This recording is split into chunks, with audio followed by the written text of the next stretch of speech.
이 율법책을 내 입에서 떠나지 말게 하며 주야로 그것을 묵상하여 그 안에 기록된 대로 다 지켜 행하라. 그리하면 내 길이 평탄하게 될 것이며 네가 형통하리라. 내가 네게 명령한 것이 아니냐. 강하고 담대하라. 두려워하지 말며 놀라지 말라. 네가 어디로 가든지 네 하나님 여호와가 너와 함께 하느니라. 안녕하세요. 저는 가정예배 공동체 5조의 이민호 집사라고 합니다. 귀하신 소풍교회 성도님 앞에서 나눔의 기회를 주신 하나님께 감사와 찬양을 드립니다. 저는 모태신앙 배경이기는 하지만 20대 초반에 비로소 예수님을 인격적으로 만나게 되었고 소풍교회에는 2014년도부터 출석하게 되었습니다. 소풍교회에 처음 출석할 당시에는 교회를 찾지 못해 여러 교회들을 돌아다니면서 어디로 갈지 갈피를 못 잡고 있을 때였으며 하나님의 인도하심으로 소풍교회를 나오게 되었습니다. 다른 집사님들 소풍교회에 나오신 스토리들을 들을 기회가 여러 번 있었는데 하나같이 여러 고민 끝에 하나님의 도우심으로 소풍교회에 나올 것을 듣게 되었고 저도 그와 비슷한 것 같습니다. 저는 목사님과 여러 성도님들의 도움으로 2015년도 2월 14일에 소풍교회에서 김시원 집사와 결혼하였고 11살 주찬이 7살 주경이가 있습니다. 올해 사순절 기간이 시작될 쯤에 예수 그리스도의 고난을 생각하며 의미 있는 시간이 될 것을 다짐하고 있을 때 마침 교회에서 오래간만에 성경 암송대회를 한다고 하셔서 참석하기로 결심하였습니다.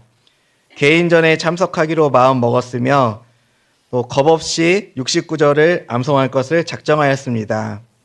사랑방에서 집사님들과 회비를 걷어 교제에 사용하고 있는데 반드시 외우리라는 다짐과 함께 미리 8만 원을 가해공 회비로 드리겠다고 집사님들께 선포하였습니다.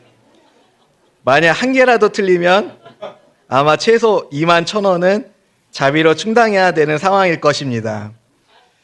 암송 준비하는 과정을 굳이 비유하자면 흡사 돌에 글씨를 새기는 듯한 착각이 들 정도로 외워지지 않는구나, 외웠다가 금방 까먹는구나, 이걸 왜 한다고 했을까 하는 후회가 도적대처럼 몰려왔습니다. 그럴 때 그냥 부족분은 자비로 충당하자는 마음이 든 이후부터는 마음에 큰 평안을 찾게 되었습니다.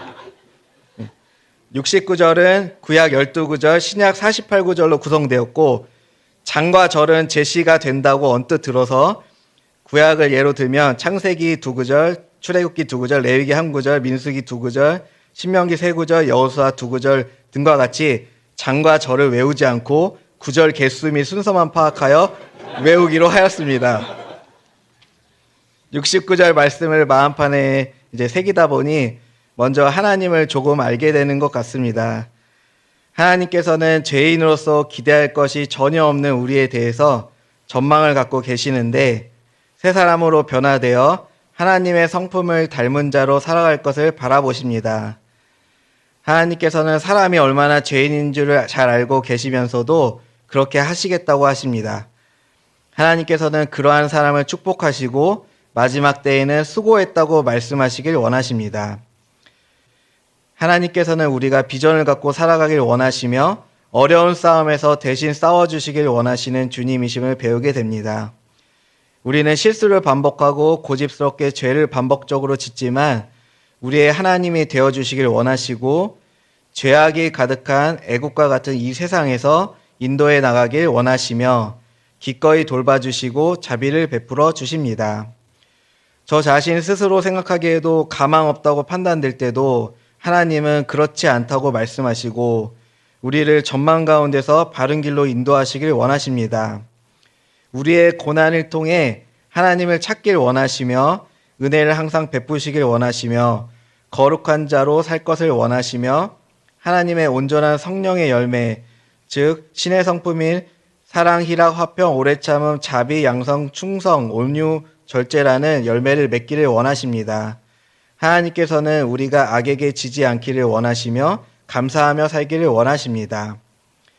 하나님께서는 우리에게 늘 힘이 되어 주시고 죄를 범하지 않도록 도와주시고 사람이 감당할 만큼의 시험만 허락하시고 혹시 죄를 범하더라도 응징하기보다는 죄를 회개하고 돌아설 기회를 제공해 주시는 친절하신 하나님이심을 배웁니다. 하나님께서는 어려운 상황에서도 믿음으로 나아가길 원하시고 두려워하거나 놀라지 않기를 기대하시며 성도 간에 서로 사랑하시길 원하십니다. 평강의 하나님께서 평안을 주시고 은혜가 넘치도록 돌봐주십니다. 하나님께서는 때를 따라 돕는 은혜를 베풀어 주시고 세상 모든 염려를 조금만 아니라 다 하나님께 맡기라고 하십니다. 하나님께서는 천국을 예비하셔서 천국에서 수고를 그치고 쉬게 하실 것을 준비하셨음을 배우게 됩니다. 또한 하나님은 의의 면류관을 예비하셔서 우리의 인생 여정을 응원하시면서 이 세상에서의 삶이 끝이 아니며 천국 백성으로 풍성하게 살아가길 원하심을 보게 됩니다. 하나님께서는 이 세상의 삶이 고되더라도 천국을 바라보며 살 것을 말씀하시며 이 세상에서도 천국을 누릴 수 있다고 말씀하십니다. 69절 말씀을 마음판에 또 새기다 보니 예수님을 조금 알게 되는 것 같습니다. 예수님께서는 하나님과 동등하심에도 우리의 죄를 대신 해결하시기 위해 하나님과 동등됨을 취하지 않으시고 오히려 죄 많은 사람의 형체를 가지셨습니다. 사람으로 오셔서 줄이시고 추위와 더위를 겪으시며 사람의 권위에 따르며 목숨을 포함하여 모든 것을 주셨습니다.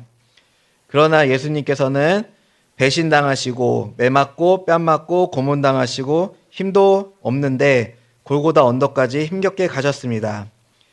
예수님은 우리의 십자가를 대신 지어주셨지만 하나님의 뜻대로 하셨습니다.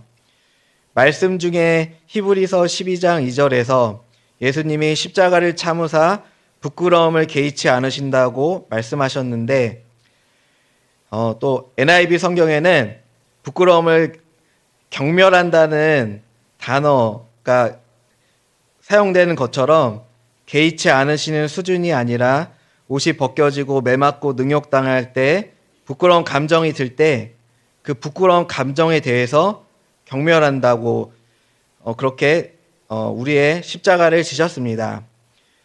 이러한 예수님께서 하나님 보좌 우편에 앉으셔서 고된 인생길에서 위의 것을 생각하고 땅의 것을 생각하지 말라고 하십니다. 69절 말씀에 나오는 인물들을 보면서 또 어떻게 살아가야 하는가에 대한 생각을 하게 됩니다.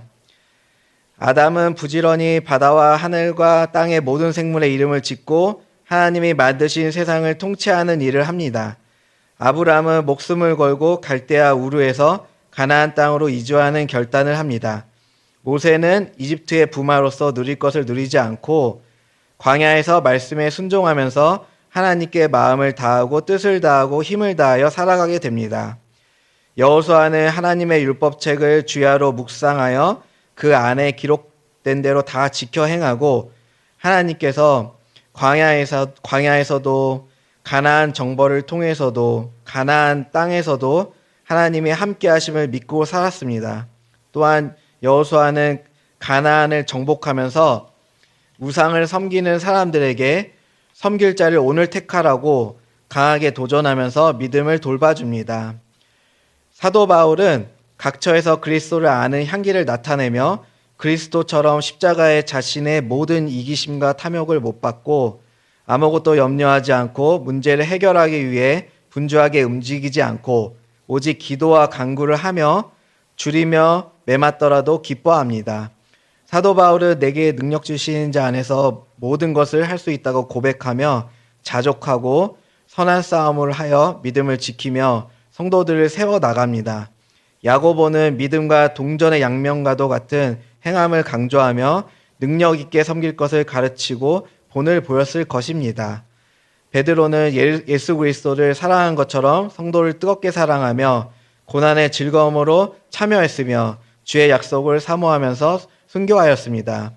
요한은 성도 간의 사랑을 강조하시면서 양떼를 돌보시고 죄를 범하면 바로 하나님께 자백하고 사랑 안에서 두려움을 떨쳐낼 것을 말씀하시며 성도들을 돌보셨습니다.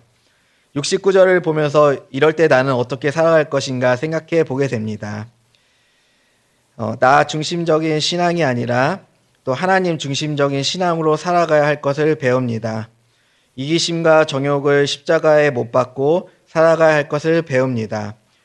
손해를 보더라도 정직하게 살아가며 그리스도의 향기를 나타내도록 섬기고 사랑하면서 살아가야 할 것을 배웁니다. 먹고 사는 문제를 하나님께서 해결하심으로 염려하는 마음을 조금이 아니라 할 수 있는 만큼 최대로 내려놓고 자족하는 마음으로 살아갈 것을 다짐합니다. 나 스스로도 가망이 없다고 생각이 들더라도 하나님께서 나를 바라보는 시야로 자존감을 갖고 살아가야 할 것을 다짐합니다. 믿음으로 하나님께 나아가며 어려운 문제를 고민하지 않고 하나님께 맡기며 살아가야 할 것을 배웁니다. 또한 하나님께서 보내주신 아내와 아이들에게 사랑을 보여주고 아끼고 보살펴야 할 것을 다짐합니다. 또한 제가 사연이 있어서 소풍교회에 온 것처럼 예수 그리스도께서 또 핏값으로 지불하시고 소풍교회에 사연을 갖고 오신 성도님들을 잘 돌봐줘야 할 것을 배웁니다. 마지막 때에 하나님께서 눈물을 씻겨주시고 수고했다는 말을 듣기까지 잘 살다가 가야 할 것을 다짐합니다. 하나님 아버지, 정말 저희가 또 여러 가지 많은 것을 할 수 있을 것 같지만 사실 할 수 있는 것이 없고 저희가 참 교만한 마음이 있어서 또 여러 가지 또 자기가 옳은 바대로 하려고 하는 또 그런 기질과 또 죄된 모습이 있습니다. 아버지 하나님께서 이런 것들 다 아시고 또 저희를 또 돌봐주시고 또 귀한 또 목숨을 내어주시며 거기서 끝나는 것이 아니라 부활하셔서 저희 또한 부활의 소망을 가지고 살아갈 수 있는 또 마음과 믿음 주심에 감사를 드립니다. 아버지 하나님께서 은혜 가운데서 저희들 돌봐주시고 항상 또 이 세상에서 위의 것을 사모하면서 살아갈 수 있는 저희가 될 수 있도록 도와주시길 기도합니다. 예수님의 이름으로 기도했습니다.